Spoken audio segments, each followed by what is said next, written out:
Point एक तो ये कि हैप्लॉइड प्लांट हम किसको कह रहे हैं, ठीक है। पार्थेनोजेनेसिस हम किसको कहते हैं, एपोमिक्सिस में पार्थेनोजेनेसिस एपोमिक्सिस हम किसको कहते हैं, ठीक है, ये हो जाएगा।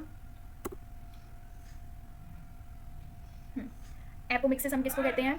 फिर इसका ग्रेट सिग्निफिकेंस क्या है, वो है हमारा प्रोडक्शन ऑफ होमोजाइगस लाइन, ठीक है। फिर उसके बाद में अब दूसरी चीज़ कि कौन कौन से हमारी सेल्स जो हैं प्लांट की वो जो हैप्लॉइड होती हैं वो पता होना चाहिए, माइक्रोस्पोर और मेगास्पोर, क्योंकि हम पूरा हैप्लॉइड प्लांट प्रोडक्शन उन्हीं पे बेस्ड है, ठीक है। मेल मतलब एंड्रोजेनेसिस के लिए माइक्रोस्पोर का यूज़ कर रहे हैं और हमारी गाइनोजेनेसिस के लिए हम किसका मेगास्पोर का यूज़ कर रहे हैं, तो ये चीज़ पता होनी चाहिए, ये मतलब ठीक है। फिर उसके बाद में हमारे पॉलिन ग्रेन्स के बारे में मतलब हाँ ये पता होना चाहिए कि जो हमारे माइक्रोस्पोर टेट्राड का जो सिचुएशन है, मतलब क्रोमोसोमल कॉन्स्टिट्यूशन है वो उस टाइम पे क्या है, मतलब हैप्लॉइड है या डिप्लॉइड है। N number of chromosome microspore tetrad में है, पॉलिन ग्रेन्स में जो माइक्रोस्पोर में वो भी एन नंबर है, और जो हमारी माइक्रोस्पोर मदर सेल होती है वो 2n वाली स्टेज पे होती है, ठीक है। फिर उसके बाद में अब यहाँ पे ये पता होना चाहिए कि जो हमारी पॉलिन ये जो हमारा पॉलिन ग्रेन बना उसके अंदर ये वेजिटेटिव सेल और जनरेटिव सेल बनती हैं, मतलब माइटोसिस के बाद में, तो ये चीज़ एक पता होनी चाहिए। फिर उसके बाद में अब ये पार्ट्स तो ऑब्वियस सी बात है यार, पता ही होना चाहिए कि पिस्टल में क्या क्या पार्ट्स आते हैं, मतलब मेल एंड्रोशियम में क्या पार्ट आ रहे हैं, गाइनोशियम में क्या पार्ट आ रहे हैं, ये सब पता होना चाहिए। फिर उसके बाद में आपका हाँ ये चीज़ आपको एक क्लियर होना चाहिए कि अगर हमें डिस्टिंक्ट हाइब्रिडाइजेशन कराना है तो वो हम कैसे कराएंगे। फिर मतलब अगर हम हैप्लॉइड प्रोडक्शन और किस किस तरीके से करा सकते हैं, तो इरेडिएशन वाला इफेक्ट हो गया, केमिकल ट्रीटमेंट हो गया, कौन कौन से केमिकल्स को हम यूज़ कर सकते हैं, कॉलचाइसिन, नाइट्रस ऑक्साइड, मैलिक हाइड्रोजाइड, ये सब आपको मतलब पता होना चाहिए। फिर उसके बाद में एंड्रोजेनेसिस की डेफिनेशन ऑब्वियसली, ठीक है, किस किस तरीके से दो तरीके एंथर कल्चर कर सकते हैं, एक पॉलिन कल्चर कर सकते हैं। फिर उसके बाद में क्या प्रिंसिपल है कि हम क्या कर रहे हैं, रोक रहे हैं पॉलिन के अंदर सेक्स सेल प्रोड्यूस होने से पहले ही हम हैप्लॉइड प्लांट प्रोडक्शन करा रहे हैं, ठीक है, मतलब वो गैमीट सेल के प्रोड्यूस होने से पहले ही हमें पॉलिन्स को आइसोलेट कर लेना है, ठीक है। फिर 1% एसिटोकार्बाइन का यूज़ पता होना चाहिए।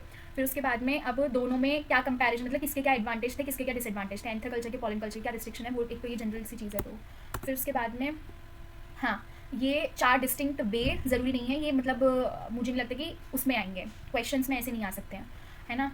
तो हाँ ये नहीं आएंगे, ये चारों वेज मतलब ये समझने के लिए हैं जस्ट कि हैप्लॉइड प्लांट मतलब जब हमने माइक्रोस्कोप कल्चर मीडिया में डाला तो कैसे कैसे वो डिवाइड कर सकता है, ठीक है। तो ये चीज़ आपको याद रखने की जरूरत नहीं है कि किसमें क्या हो रहा है, बस एक जनरल ओवरव्यू आपने देख ही लिया है, ठीक है। फिर उसके बाद में फैक्टर्स क्या क्या अफेक्ट करते हैं ये पता होना चाहिए, ठीक है, क्या क्या फैक्टर्स अफेक्ट करते हैं एंड्रोजेनेसिस को, जनरल ओवरव्यू पता होना चाहिए, ठीक है। कोल्ड ट्रीटमेंट, हाँ ये केमिकल ट्रीटमेंट के बारे में पता होना चाहिए कि ऐसे आ सकता है कि हमें अगर पॉलिन को प्रोड्यूस कराना है तो हम किस केमिकल ट्रीटमेंट मतलब किस केमिकल से हम ट्रीट करेंगे to delay the embryo formation, ठीक है, या फिर पॉलिनेशन को रोकने के लिए हम किस केमिकल से ट्रीट करेंगे, ये चीज़ एक होनी चाहिए। फिर ये टेम्परेचर ट्रीटमेंट किस में, कोल्ड टेम्परेचर वगैरह, ये ऐसे क्वेश्चन नहीं आएंगे, ठीक है, तो ये चीज़ आप छोड़ सकते हो। फिर उसके बाद में बस हाँ एक जनरल कि हाँ इफेक्ट ऑफ लाइट होता है, ये सब चीज़ें बस हेडिंग।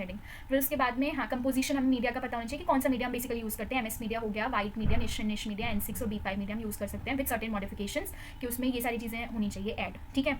अब कुछ प्लांट स्पीशीज़ हैं जिनमें ग्लूटाथियोन एस्कॉर्बिक एसिड भी होता है। फिर एक्टिवेटेड चारकोल का जो मैंने रोल बताया था कि ये इंपॉर्टेंट है ना। फिर उसके बाद में गाइनोजेनेसिस क्या होती है ये पता होना चाहिए, गाइनोजेनेसिस कैसे हम करा सकते हैं, या तो ओवरी कल्चर करके या फिर ओव्यूल कल्चर करके, ठीक है। फिर इसका प्रिंसिपल वही सेम है जैसे हमने उसका प्रिंसिपल पढ़ा, मीडिया भी सेम है, बस ये है लिमिटेशन ऑफ गाइनोजेनेसिस, मतलब आप देख सकते हो कि क्या है, ठीक है। उसके बाद में हिस्ट्री पता होनी चाहिए जिसमें से गुहा एंड माहेश्वरी तो सबसे इंपॉर्टेंट है, और सबसे पहला हैप्लॉइड किस पे प्रोड्यूस हुआ ये इंपॉर्टेंट है, धतूरा स्ट्रोमेनियम, और गुहा एंड माहेश्वरी ने किस पे काम किया वो है धतूरा इनोक्सिन, दोनों में मतलब पता होना चाहिए कि धतूरा स्ट्रोमेनियम ऑप्शन कब टिक करना है कि सबसे पहली हैप्लॉइड प्लांट की एक्जिस्टेंस के बारे में हमें इस वाली स्पीशीज से पता चला था। गुहा एंड माहेश्वरी ने जिस स्पीशीज पे काम करा था वो थी धतूरिया इनोक्सिया, ठीक है। फिर निकोशियाना टोबैकम पे भी काम हुआ है, ये चीज़ आपको पता होनी चाहिए। अब गाइनोजेनिक हैप्लॉइड का किस प्लांट स्पीशीज पे काम हुआ था, मतलब सबसे फर्स्ट गाइनोजेनिक स्पीशीज किस प्लांट की बनी थी वो पता होना चाहिए, हॉडियम वल्गैरिस, ठीक है। फिर मोनोप्लॉइड प्लांट्स कौन से, जैसे मेज और बार्ली एग्जाम्पल, थोड़ा बहुत रफ आइडिया होना चाहिए। पॉलीहैप्लॉइड्स का आइडिया हो गया वैसे आपको, बीटा पोटैटो बॉटनी वाले हो, ठीक है। फिर आइडेंटिफिकेशन के लिए जेनेटिक मार्कर वगैरह यूज़ कर सकते हैं। और हाँ यहाँ पे ये डिप्लोडाइजेशन के लिए हम कॉलचाइसिन ट्रीटमेंट का मतलब कॉलचाइसिन का बेसिकली रोल क्या है इस तरीके से आ जाएगा, ऐसे नहीं आएगा कि डिप्लोडाइजेशन के लिए कौन सा मेथड हम यूज़ करेंगे या ये क्या होता है, वो ऐसे आएगा कॉलचाइसिन का यूज़ किया है, फिर इनमें से कौन सा केमिकल यूज़ होता है for the inhibition of spindle formation, इस तरीके से आ जाएगा, ठीक है। नेक्स्ट चीज़ जो है एंडोमाइटोसिस टर्म के बारे में आ जाएगा कि एंडोमाइटोसिस होता क्या है, तो ये चीज़ आपको बताना चाहिए कि एंडोमाइटोसिस हम किस फिनोमेनन को कह रहे हैं, ठीक है। फिर उसके बाद में एप्लीकेशंस में सिर्फ एक आइडिया होना चाहिए कि क्या क्या एप्लीकेशंस हैं हैप्लॉइड्स को यूज़ करा के जो हम कर सकते हैं, ठीक है। तो यही कि हम सबसे इंपॉर्टेंट एप्लीकेशन जो हमने स्टार्टिंग में पढ़ी थी कि होमोजाइगस लाइन हम प्रोड्यूस कर रहे हैं, मेल्स प्लांट हम बना सकते हैं, फिर म्यूटेशंस करा सकते हैं, मतलब फॉर आर जैसे कि एंटीबायोटिक रेजिस्टेंट प्लांट बना सकते हैं, toxin resistant, herbicide resistant plant हम प्रोड्यूस कर सकते हैं, ठीक है। जैसे कि हमने टबैको प्लांट में करा था, वो क्या था, निकोशियाना टबैकम प्लांट था, ठीक है, जहाँ पे हमने मैथ्योनिन सल्फोक्सामाइन, भाई चूड़ी बजाती हो, ठीक है, तो ये चीज़ हम कर सकते हैं। फिर उसके बाद में अब ये वेराइटीज़ के नाम, बस एप्लीकेशन आप याद कर सकते हो कि हाँ डिजीज रेजिस्टेंट प्लांट प्रोड्यूस होते हैं वगैरह।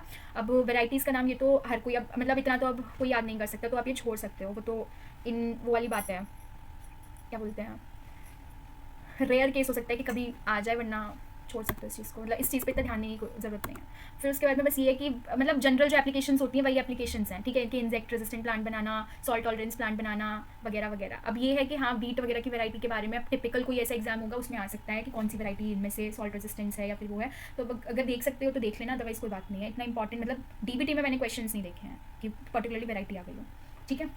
फिर उसके बाद में और प्लॉइडी वगैरह एप्लीकेशन बस, तो एप्लीकेशन तो यार हर चीज़ की पता होनी चाहिए, एक जनरल आइडिया। अब इसमें ये है कि वीट की हाँ एक बस देख सकते हो अब कि ये वेराइटीज़ हैं जो डेवलप हुई हैं हैप्लॉइड कल्चर से, तो इस तरीके से मतलब शायद आ जाए क्वेश्चन।